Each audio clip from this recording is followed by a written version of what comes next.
and welcome to another edition of the European Soccer Show. Welcome back, everybody, and that everybody includes Leo. Welcome back, Leo. How are you? Hello, everybody. How are you? And of course, everybody includes Daniel. It does. Leo is practically a coq hoop or coq van, I believe it is in French. Because Leon won a match, which is nice. But as you pointed out before we start recording, Newcastle did not. So my smile is entirely forced. But let's bring everybody the headlines from this weekend's action from the top 5 European leagues. In England, are Arsenal actually bottling it as they suffer a third loss in 4 matches, with the imperious view of Manchester City looming in their rearview mirror. In Spain, Barcelona increased their lead at the top of La Liga. But that's not the real story, because the real story is the 5 of the bottom 6 won matches, which means the big guys in the middle are starting to sweat, much like Arsenal, in fact. Over in Germany, Bayern doing Bayern things. Everything else is fairly as you were, but we have a historic first to report from the Bundesliga, not just from the Bundesliga, for the top leagues across Europe. In Serie A, the relegation battle is down to the final 2 as Fiorentina squeak further away, much like Inter and their gap at the top. And every time that title challenge opens up, it snaps right back shut. And controversy in Ligue 1 as the league shows favour to the top of the table, Paris Saint-Germain, but more on that later. But to start with, we are going to go to the Premier League, and where else to begin but the ever-increasingly interesting title race, as Arsenal lost at home against Bournemouth 2-1, and Manchester City won at Chelsea 3-0, which means the gap is down to 6 points. Manchester City do have a game in hand against Crystal Palace, and it is those two teams facing each other next week. First of all, let's talk about the games themselves before we talk about the hypotheticals and the what happens next situation. But Arsenal were at home against Bournemouth. Like I say, they lost 2-1. Bournemouth were wonderful, but Arsenal were genuinely quite bad, weren't they? I think they only created a 0.19 xG from open play. That's not a good creative side. That's not a good attacking side. Yeah, I totally agree. I think they seem like a team that is afraid to win. They seem to be more concerned with limiting their own mistakes than forcing their opponents one, which is obviously difficult. And when you need to win games, you can't only rely on avoiding mistakes. You have to provoke some from the opponents. You have to attack. You have to make your point on it and over your competitors. So yeah, it's been a tough weekend for Arsenal. As underwhelming as Arsenal's attack looks, and it is a common thread, again, that's 3 losses in 4 matches against teams that really minus the final against Manchester City, the other 2 teams they really should be beating. Southampton in the Championship, Bournemouth mid-table in the Premier League. Even their victory at Sporting Club de Portugal in the Champions League last week was very, very close and very, very tense. Yeah. But as underwhelming as Arsenal's attack seems, Manchester City's are really purring, and it's your guy, Ryan Cherki, who seems to be doing it. Yeah, you are totally right. Their victory over Chelsea doesn't suffer of any kind of luck or something. They were dominant. Pep Guardiola they knew that if they lose this one, the title race would be over. And now, because they have won it, they totally can expect to become champion, because if they are to win every of their game, they will be crowned champion. Well, I suppose that's hypothetical, just because it's down to goal difference. So, of course, but we scoring 3 at Stamford Bridge, it helps. Exactly. We would assume that Manchester City could score more goals than Arsenal. having said that, the thing is, there's a lot of doom and gloom over Arsenal, but we should highlight the fact in the Premier League, over the last 5 matches, Arsenal has actually won 1 more point than Manchester City. So it's not as if it's like this run of form has completely affected like the last sort of month or two. Yeah. But it's a worrying trend because it was a cup final against Manchester City in which Arsenal didn't show up. The quarterfinal exit at Championship Southampton, losing 2-1, and again did not show up against Sporting. Now you could say that Champions League win, it was the sort of away Champions League performance you need. You know, sort of like it was very even, very tense. They snatched it at the end. But fair enough, that can go either way. Yeah. But this defeat at home to Bournemouth, again, they just didn't show up. Do you think they've been hamstrung by their reliance on set pieces and that kind of thing? Because they look incapable of creating anything from open play, which is probably one of the reasons why the introduction of Max Dowman always seems like such a good idea, because he just starts crossing good deliveries into the box. Yeah, but I think they assume to play as they play. So with set pieces and everything. But I think you need more, and because of their strikers, their forwards, except Victor Gyökeres, who is having, we can say it, a good second half of the season, they didn't show up when they needed to. So Bukayo Saka has been disappointing, Martinelli too.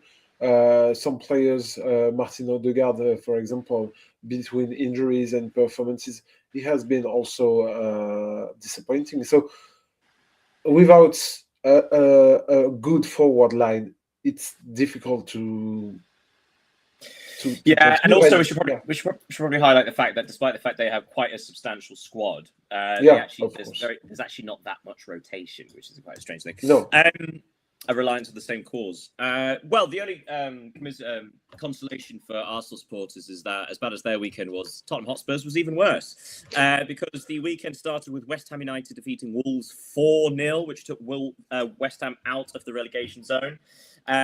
And at the during the same weekend, you had, where have they gone? Nottingham Forest drew 1-1 at home against Aston Villa, which took them 3 points ahead of Spurs. And what could Spurs do on Sunday? They went to Sunderland and they lost 1-0. A deflected Mukiele strike, the only goal of the game. So De Zerbi's reign starts with the defeats. Did Tottenham Hotspur show you any reason to be optimistic, or did they look as terrified as ever?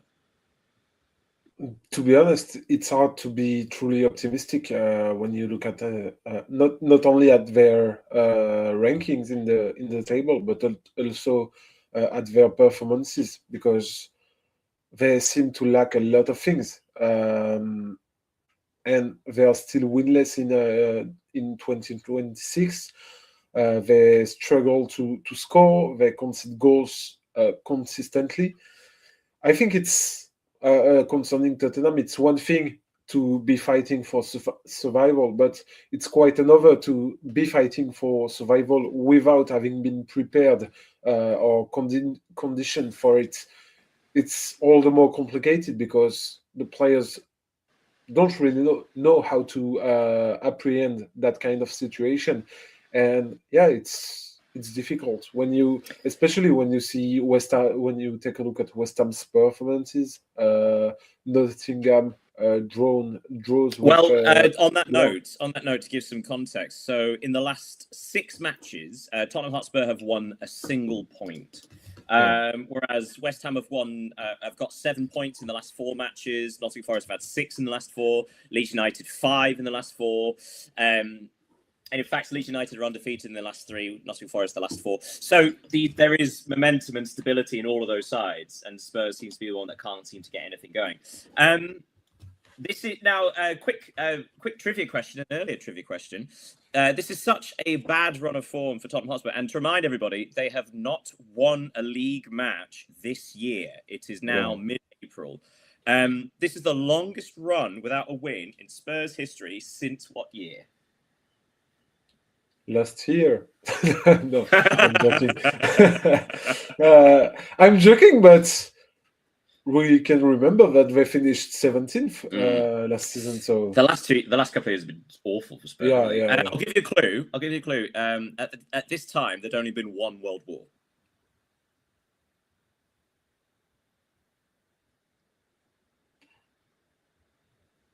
I don't have any clue of Fair that. enough. But Okay, so yeah, 1935 was that's the last time Spurs went through such a long wait without a victory. And that record, by the way, is 16 matches, and currently it's 14. So 14. another 3 without a win, and it is the longest wait for a win ever in Spurs history. We should move on from Spurs just kicking them when they're down, but yeah, big trouble. We should probably talk about the chase for Europe. So, third place, Man United, who lost at home to Leeds. As I said, Leeds also had a good weekend, pulling away from Spurs. They're now 6 points clear of Spurs, which is a huge gap at this stage. Did you watch this match, Leeds at Man United? Because Leeds United were fantastic. Yeah, they were. I read something about a statistic. It's the first time they actually win a game at Old Trafford in 45 years. So it's obviously a feat to win. I should say league match. Yeah, league match. Sorry. And for Manchester United, it's obviously a disappointing result because they remain at striking distance of Aston Villa and Liverpool. Again, let's give context to that. So Man United are third. I mean, we should say actually they're quite safe for Champions League football. So Manchester United are third on 55. Aston Villa are fourth on 55. And then fifth are Liverpool on 52 after their 2-0 victory over Fulham. And then there's a 4-point gap. So remember, the top 5 in the Premier League get Champions League football. Yeah. There's now a 4-point gap between Liverpool and Chelsea on 48. Now, between Chelsea on 48, 6 points behind them, so that's 2 victories, is 14th place Newcastle. So you've got this astonishing thing where anywhere between 6th and 14th, those teams are all playing for European football, Europa League, Conference League. And that's Chelsea, Brentford, Everton, Brighton, Sunderland, Bournemouth, Fulham, Crystal Palace, and Newcastle. I mean, there's part of me that really hopes that Chelsea and Newcastle sort of get knocked out of those top 8. And we have just 2 completely new sides going into Europe. It's so exciting. And what an opportunity for all of those clubs who have had fantastic seasons. Yeah, because if I was a Chelsea fan, looking at the form of the moment, I would be quite anxious about losing the European qualification, which would be a terrible drama for a team that invested so much.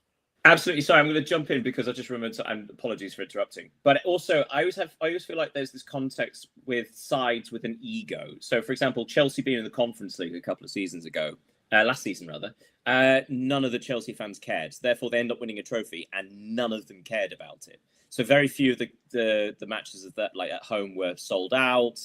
That kind of thing. Whereas literally every single one of those sides that I've mentioned, even Newcastle, if they got Conference League football, would be delighted. Same thing with Europa League. So I just feel like teams like Chelsea, they don't appreciate being in the Europa League or the Conference League because, again, it's like they're an elite club. So there's a bit of there's no better way to describe it other than an ego, but there is a slightly status thing. Would you think? Yeah, I agree. And there is something we don't really talk about is that the more you are high in the table, the more you get money from it. And that's a really good point. Yeah. Even if we don't talk about, even if Chelsea don't want to be in the Europa League or Conference League, and which is something I can totally understand. This is not the same thing to finish 6th or 7th or 14th if they are, because there is a possibility for them to drop. So if we just talk about money and everything, their interest is to finish in the top, the highest they can, the higher they can. You make a good point. Speaking of which, other teams fighting for Europe, Brentford 2, Everton 2, Igor Thiago with another couple of goals there, which means he's now only 1 goal behind Erling Haaland. Is Haaland not going to get the golden boot? In fact, my money's currently on Brighton making it into Europe because they won 2-0 at Burnley, which is their 5th victory in 6. So those worries a few weeks ago seem to have completely gone. Yeah, that's what I was And going the to only say. other result we mentioned before, Newcastle went to Crystal Palace and lost 2-1, but we won't talk about that. So we're going to go on to Serie A, Italia. And we've got a lot to talk about here as well, and particularly the relegation fight and the Champions League chase. So let's start with the game of the weekend. What a match on Sunday night. Como, the Pretenders.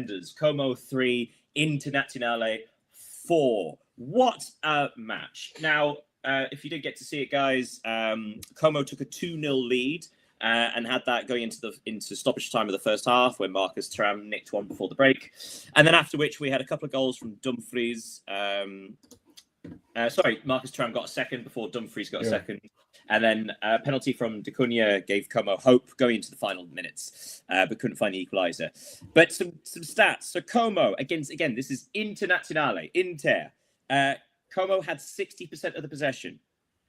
Como had 24 shots to Inter's 7.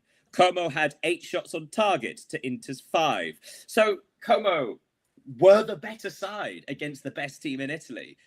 I mean, it's a shame they lost, but also what a way to go for them. Yeah, to be honest, a draw would have been maybe more fair to Como. But Inter knew that with a win at Como, they would virtually secure the league title, of course, because they are now 9 points clear of the second. I will not say who it is. And to be honest, credit to Inter also, because the way they won this game, they did it in style. They put their experience on the line, and I think that's made the difference with Como. They know how to win. They have already won in the last few years. They are players who can understand and know how to handle the pressure of such moments. But yet Como would have deserved a point from the draw if we absolutely. Well, and Como, with that result, actually dropped out of the Champions League places because Juventus went to Atalanta, who themselves, with a victory, would close the gap to just a couple of points. But Juventus won 1-0 in Bergamo, the only goal coming from Boga. A really actually impressive performance from Juve, good result, and they are now back in fourth. Credit where credit's due. It was an impressive, almost, I don't want to say mature result, but essentially doing what needed to be done and doing it quite controlled as well. Yeah, it is. First, it's a brilliant move in the race for the Champions League. As you mentioned, they are now fourth. They are ahead of Como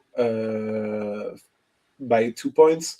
They are trailing the podium by 3. So obviously, it's a really positive result, and moreover, it's permitted them to secure European football for next season, virtually, of course, but because they are 7 points ahead of Atalanta, who they have beaten this weekend.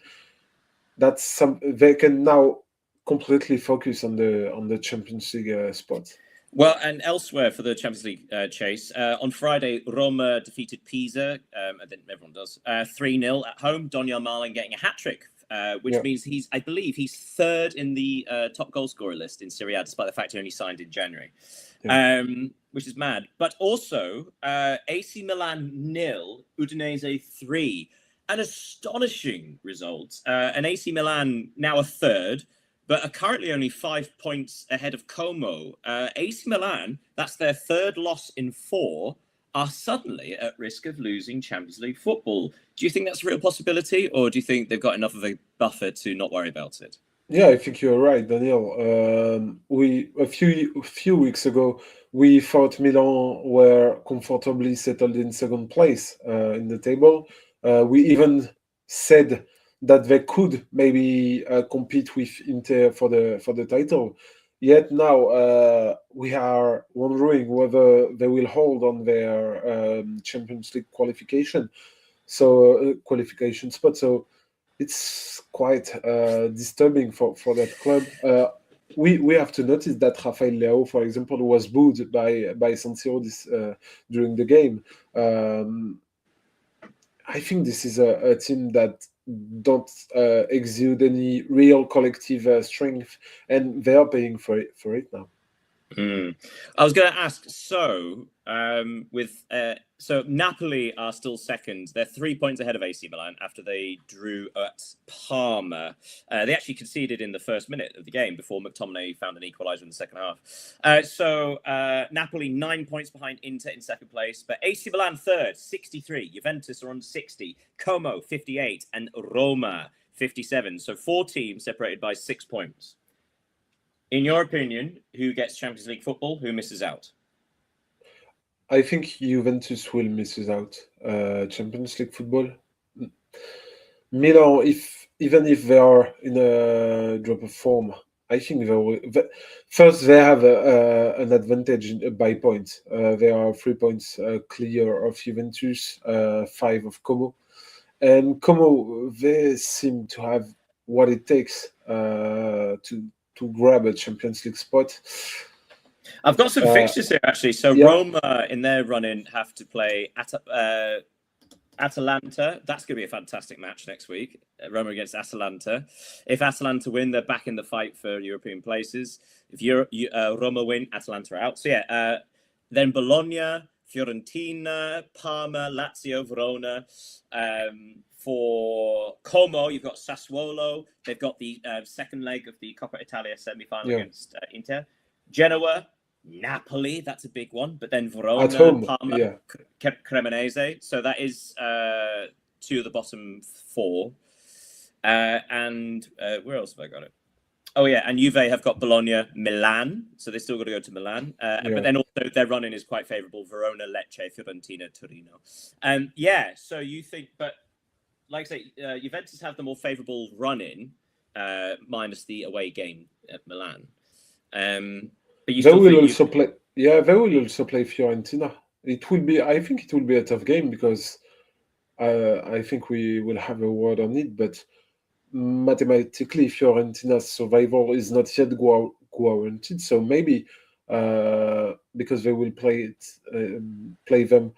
By the end of the season, 2 weeks before the final day of the season, they will maybe need to grab some points more to be assured. So it will be interesting to watch. And there is a derby against Torino, even if of course there is a different. There is a derby, and on the final match day, I don't think Torino will have something to play, but just for the image of beating Juventus, or at least drawing with Juventus, it could be interesting. Speaking of Torino, they defeated Hellas Verona 2-1. We had the strange situation, as I said last week, where we had teams changing in the relegation zone, despite the fact they both lost. So Cagliari defeated Cremonese 1-0, which meant Cremonese were in the relegation zone. But then Lecce lost at Bologna 2-0. So then Lecce went back into the relegation zone. It's very, very stupid. Yeah. Genoa defeated Sassuolo 2-1. But Monday night, last night, Fiorentina defeated Lazio 1-0, which means Fiorentina are now 8 points clear of relegation and are probably safe. So we'll probably end Serie A here. So Cremonese are on 27, Lecce are on 27, and they're separated by goal difference alone. Which of those do you think are going down? Because both teams have only won 1 match in the last 7. Yeah, and all the others have been losses. Again, this is a real sort of whoever can lose the best. Yeah, I should take a look. Let me take a look. Can I tell you the fixtures? So Cremonese have Torino, Napoli, Lazio, Pisa, Udinese, and Como on the final day. Yeah. And then Lecce have Fiorentina, Verona, Pisa, 3 of the bottom 5, Juventus, Sassuolo, Genoa. Only looking at the upcoming fixtures, Lecce seem to have an easier calendar than Cremonese. It all comes down to two matches in a row, Verona and Pisa, I think. Yeah. Yeah, very exciting. Okay, we should move on from Serie A there, although one final word on Udinese. So after they defeated Milan 3-0 at the San Siro, but they are currently 10th, but is having a really good season because, lest we forget, they also defeated Inter at San Siro, and they've also registered victories against Roma and Atalanta. So yeah, really, really impressive season from Udinese. Off to the Bundesliga. Just quick word on Bayern, who went to St. Pauli in the relegation playoff spots and won 5-0. And this was with a rotated side. Managed to rest a lot of the big hitters. But in doing so, they set a record number of goals in a Bundesliga season. They've now scored 105, and there are still five games left. Terrifying. Terrifying. I've got no Terrifying. word. Yeah. They are historical. We can even call them historical because, as you said, they have broken the Bundesliga record for goals scored in the season. It was 101. So yeah, they are just historical, terrifying. All the more that they played with a rotated team, as you said, because of course of the quarterfinal second leg against Real Madrid tomorrow. So they will win the Bundesliga. Harry Kane will win his second championship in a row. Greetings for Bayern. I suppose the most impressive result of the weekend was Bayer Leverkusen went to Dortmund and defeated Borussia Dortmund 1-0 with Andrich getting the only goal. Which, in doing so, Bayer have leapfrogged Hoffenheim, who went to Augsburg and could only draw 2-2. Although, actually, credit, Hoffenheim were 2-0 down in the first 15 minutes before coming back to level things. So, yeah, Bayer are now up to 5th. Now, I wanted to bring this up because I know we've been saying La Liga are most likely to get that another 5th Champions League spot. But there is a real possibility that Germany have come back into it because of results in the Europa League and the Conference League. There's a real possibility of all Spanish teams getting knocked out, all the German teams going through, and then in the Champions League, obviously one of Barcelona or Atletico Madrid will get knocked out, and Real Madrid may well get knocked out against Bayern. Yeah. So suddenly, Germany out of nowhere might grab that 5th spot. So that 5th place is now all the more important. Even more if Bayern are to win the Champions League. I don't think that changes anything. I think that only just for the numbers of the for the rankings. Oh, sorry, I see what you mean. The coefficient. Yeah, absolutely. The coefficient. Yeah. So it will be quite interesting, and of course it's very important for the teams. I think it will be two teams battle between Leverkusen and Hoffenheim, but it's really important to assure your 5th spot, 5th place in the table. We should also say Hoffenheim. They think it looks like they've run out of steam a bit. That's no wins in 4, and to be fair, they're still having a great season. They are 9 points clear of Frankfurt in 6th, which will be some form of European competition anyway. So still a fantastic season. Bayer Leverkusen are now 4 points behind RB Leipzig in 4th, who defeated Borussia Mönchengladbach 1-0 at home. Stuttgart also defeated Hamburg 4-0. Great performance there, so they are also on 56 points. But one of the biggest stories this week came from Heidenheim. So a few things to pick out. First of all, only 2 teams in the bottom half won a game this week. One was Köln, who defeated Werder Bremen 3-1 to pull 5 points clear of relegation playoffs. So that really eases their worries. But Heidenheim were the only other team in the bottom half to win. So bottom of the table, Heidenheim won, which means they are now only 2 points behind Wolfsburg, which is not great for Wolfsburg, but gives Heidenheim an opportunity. They're now 6 points behind the relegation playoff zone. But the big news actually came from Union Berlin. In doing so, Union Berlin fired their first team coach, Stefan Baumgart, and the interim head coach for the rest of the season is Marie-Louise Etter, who becomes the first woman to be hired as manager or head coach of a top 5 European club. Historic, quite literally, the first woman to do so. Now it's interesting and also completely predictable. In the 2 days it's been since she's been hired, she's also been inundated with sexist abuse online and whatnot. Yeah, The club I has saw that. stood with her, as has the Bundesliga, and so on and so on. But this is no surprise, is it? Because a couple of years ago, Marie-Louise Etta actually jumped up. She was the first female assistant manager as well to be in one of the top clubs of the top 5 European leagues. And so this is just career progression, isn't it? She's earned this opportunity. It's not just a gimmick. Yes, she's earned it, and I read something that Luca Touzard told about her is that she's really she really has qualities on her job. He backed her up, which is important, I think, in a when you think about male football. You think about only males, and it's important for women to have the opportunity to not, I don't want to say prove themselves, but to be in this world, because it doesn't only it's not only, sorry, open for men, and it shouldn't be. And we should say as well, it's an interim position, so she'll be in charge for Yeah. the last 5 matches of the season, and then she is actually going to be head coach of the women's side, Union Berlin. But yeah, best of luck to her, really, really do. Yeah. The other results to bring you: Wolfsburg, as I already said, stay in that relegation zone. They lost 2-1 at home to Frankfurt.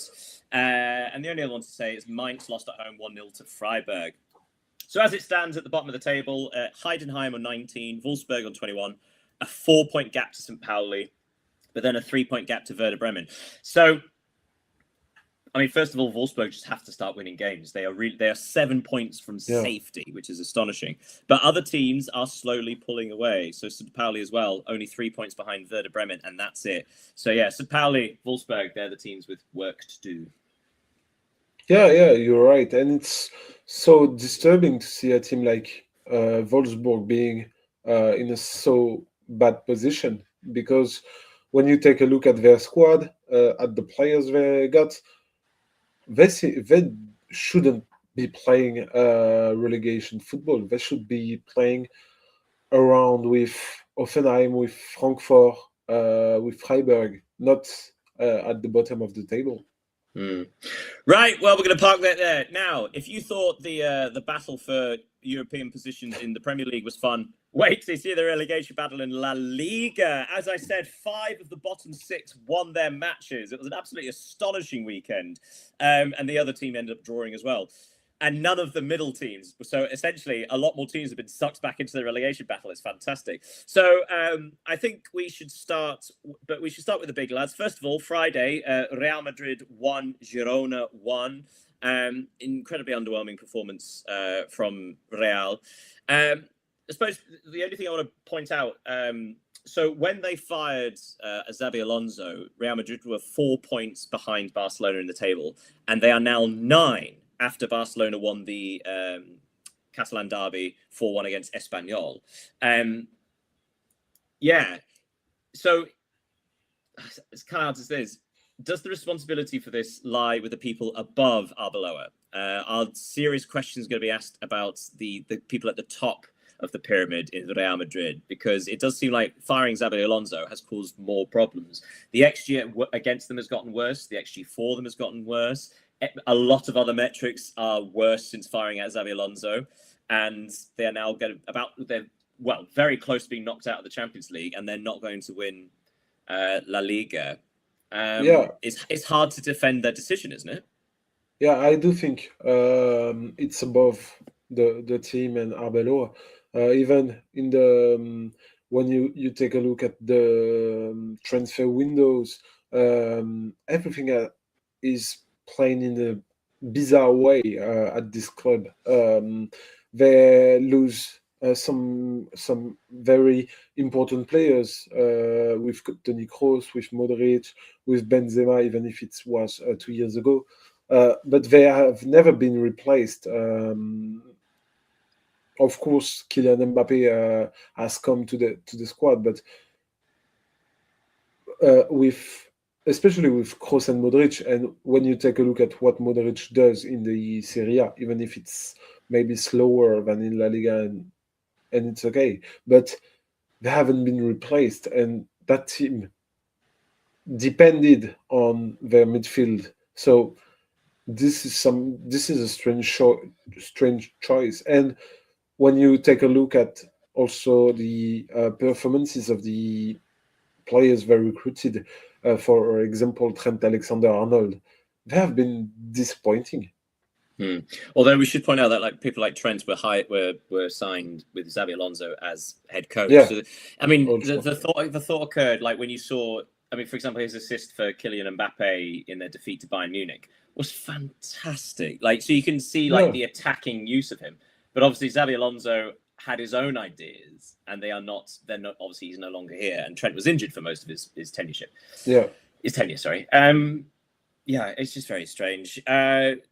We should also say Barcelona, like I say, defeated Espanyol 4-1. A couple of goals from Ferran Torres, one for Lamine Yamal, as well as a couple of assists, Marcus Rashford. Is this the title race done?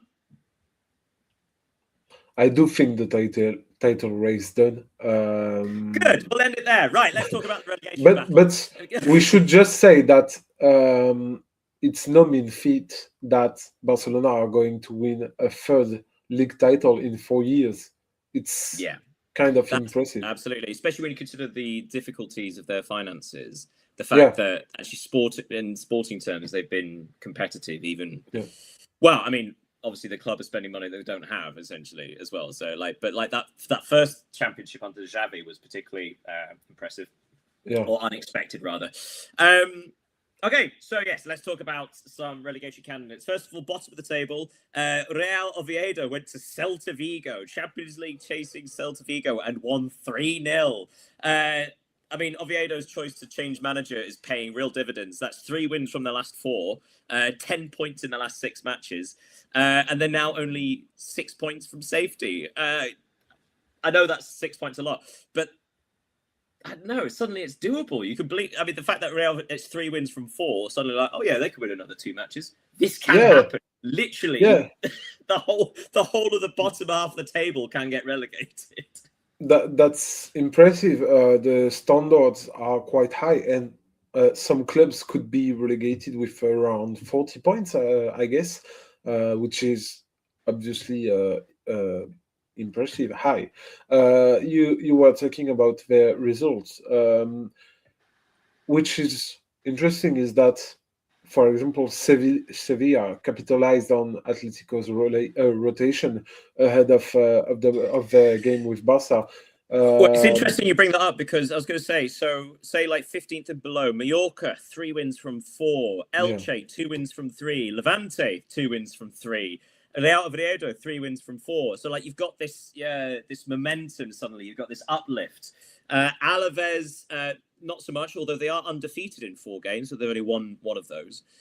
Sevilla were the team without momentum, without consistency, without points. So yeah, they really took advantage of Atletico Madrid's focus on other competitions.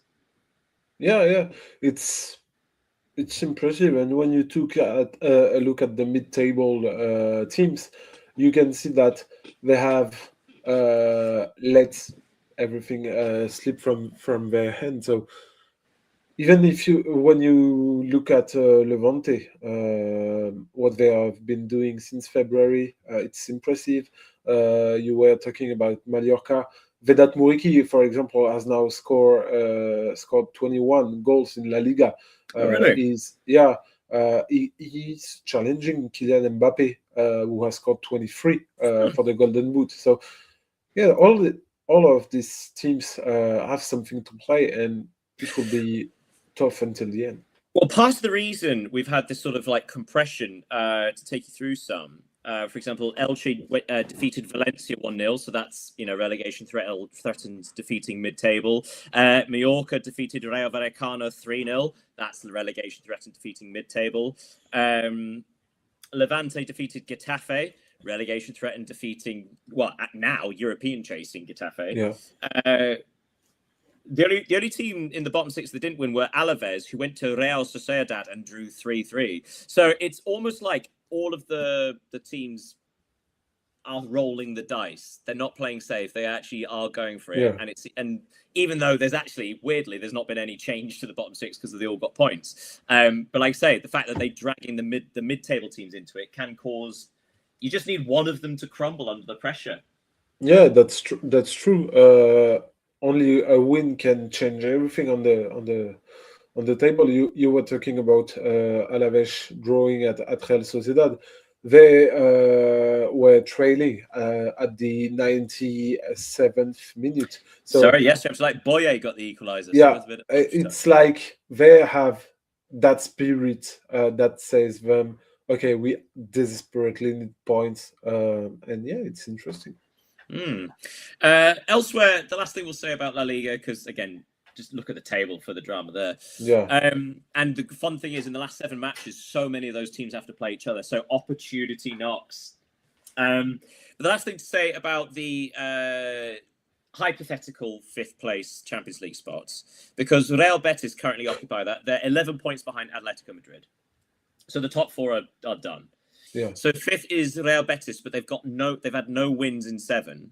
2 points behind them are Celta Vigo, who have had 1 win in 7. And then you've got Real Sociedad, who 3 wins in the last 6, a bit more consistent. Getafe are below them, 4 wins from the last 6. It does feel like it does feel like the 5th place in the Bundesliga are currently stronger than the 5th place in the La Liga, or there's more sort of more consistency, more urgency about the Bundesliga sides. Would you say? I would say that the race in La Liga is tougher because there are 4 teams competing for the 5th and 6th place. In Bundesliga, if I'm not mistaken, there are only Hoffenheim and Frankfurt. So maybe it says more about the level of these teams, because the gap in Bundesliga is higher than.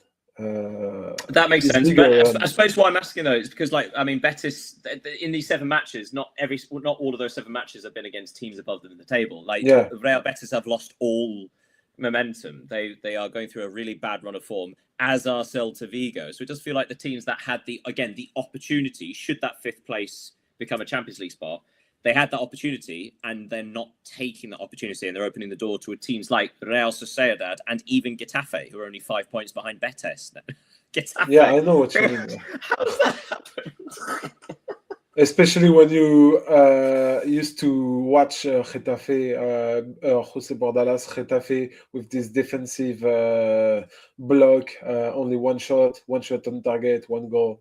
They were 19th at the start of the year. They were 19th in La Liga, I think. Oh my god, what a turnaround! Anyway, anything else we've not said? Osasuna drew 1-1 with Betis. Athletic Club lost against Villarreal, but I haven't got that score. Okay, so we are going to go to a Ligue to end things up, and it's going to be a quick visit, isn't it? Because there weren't many matches. No, because Paris Saint-Germain and Strasbourg are in the quarterfinals, so the league decided to postpone. I would like to talk about this first before we talk about the Champions League stuff. So there is huge controversy with supporters because early on in the season, Paris Saint-Germain's match against Nantes was postponed, so Paris Saint-Germain could concentrate on the Champions League. And not much of an eye was batted because Nantes agreed. And, opposite ends of the table, probably going to lose anyway. But this match this weekend was first against second, Paris Saint-Germain against Lens. And even though the title race isn't quite as close as we hoped it would be, the fact is Lens had an opportunity to close the gap while Paris Saint-Germain were distracted by the Champions League. And yet, the French Football Federation have decided to side with Paris Saint-Germain. So even though that Lens did not want the postponement, they enforced it. So it does seem like they are getting sporting preference. So Paris Saint-Germain are being given an advantage, are they not? The thing is that Paris Saint-Germain are allowed to postpone this game because of the rules of the league, which are, I agree, totally dumb, because how do you want to promote your league worldwide if it's impossible for the second or third team in the table to compete with the first. And actually, on that point, that's a really good point, because part of the criticism has been that it seems like the French FA, or which what is it called? The something F. Fédération Française de Football, FFF. Thank you. That have been basically what they're giving off is that the Champions League is a more important competition than that. Like they're downplaying their own competition, saying no, that one's much more important. And even the conference, if they're allowing Strasbourg to postpone as well, and because Strasbourg are also, because they're concentrating on the cups, they're not focusing on the league, and yet they're still allowed to do it. It's insane. No, it's insane. I agree. It's a total inequity between all these teams, because what if, for example, Nantes, they will play 3 games in 7 days for a team who is chasing for to stay up? It's obviously a disadvantage. So for the league, it's not a bad thing and not a good image of it. Non égalité, non fraternité. I forget the third one. But let's talk about the matches that did happen then. So first of all, the big shot on Friday night, Monaco, who have been flying up the table, insane form, went to Paris, the other team, a few inches away from the other stadium, and lost. Paris FC defeated Monaco 4-1. In fact, they were 3-0 up inside 20 minutes. An astonishing performance from Paris. I suppose the big question is, what the hell happened?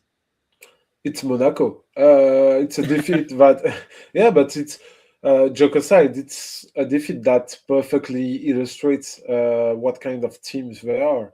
They are capable of stringing together wins against top-class opponents, as they did against Marseille, against Lyon, against Paris Saint-Germain, even.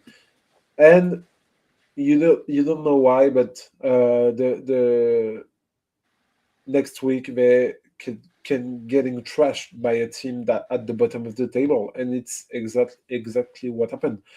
I think that in a normal world, given their performances in recent months, there should be a team on the podium or competing for the podium. Well, I suppose we should also give them credit for giving them the opportunity to get back in the Champions League, because again, we gave them no chance a couple of months ago. But as it is, that defeat, they are currently 7th. That is how close this race is. So between 3rd and 7th are only 4 points, and every single result changes who's in which formation. Elsewhere, Marseille, they went to 4th after they defeated Metz 3-1. Lille went to Toulouse on Sunday and won 4-0, so Lille stay 3rd. So they currently occupy that final guaranteed Champions League spot. But the big news, of course, and the one you really want to talk about, in 5th place, Lyon. Lyon finally won again. They defeated Lorient 2-0. How does that feel? And what was the difference? I haven't felt something like that in 9 weeks. Because Lyon 9 games, because Lyon haven't won a single game in 9, so it wasn't really convincing against Lorient. It was a good victory, important victory before going away to Paris on Sunday. But it will be difficult for Lyon to grab that Champions League spot, even if, of course, I would like to, but they will play Paris, they will host Rennes, they will host Lens. So tough sprint for the Champions League spot.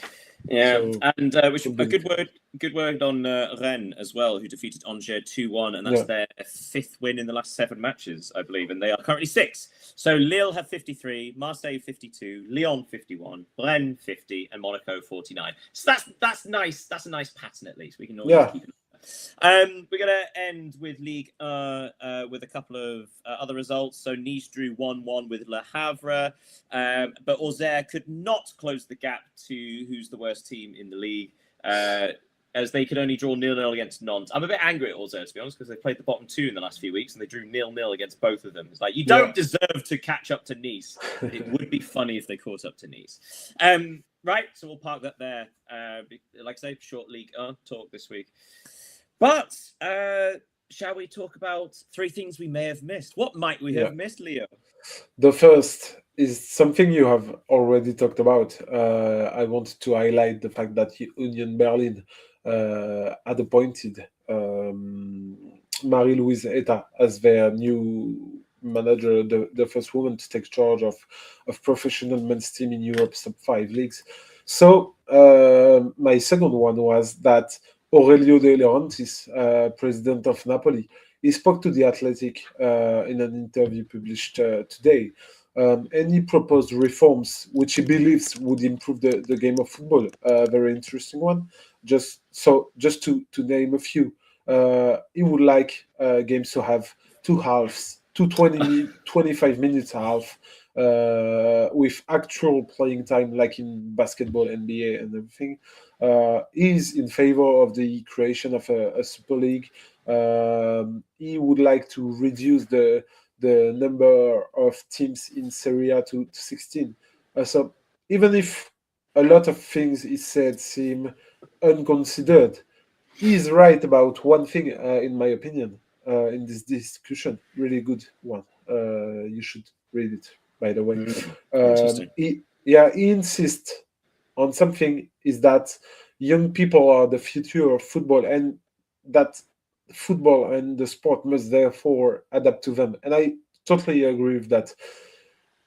And he also said that children and young people must be taught about football. And yeah, that's true. I don't think his reforms are actually good for football, but I think he's right in.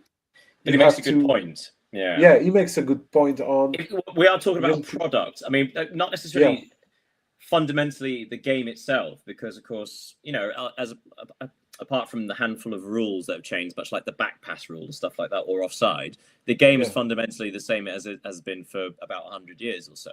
So it's more about the product around the game that needs to shift, it feels. But yeah, you make a good point. Yeah. Something else you may have missed. You brought up last week in the 5th tier of English football, the top of the Vanarama National. Again, if anyone watched the Wrexham documentary, you'll know how fun that one was. This one is better. York City are still 2 points ahead of Rochdale. They are so far ahead of everyone else. 2 matches to go. Only one of them might get promoted, which is the insane thing. But I had a question for you. Did you see how many goals York have scored? No, I didn't. It's incredible. So Rochdale in 44 matches have scored 85 goals. Okay, so pretty good, nearly 2 a game, and consistently rely on a good defense. Guess how many York have scored? Less or more? 100. 110. 110 goals. They've scored more goals than Bayern Munich this season. Yeah. Although they have played 10 more matches. That's of 11 course. more matches. Yeah. But still, I mean, it's just what fun. Yeah. And you said they face each other last day of the season, don't you? That's going to be that's gonna be fun. Anything else you might have missed? No. Do you? Yes, please adopt the pose.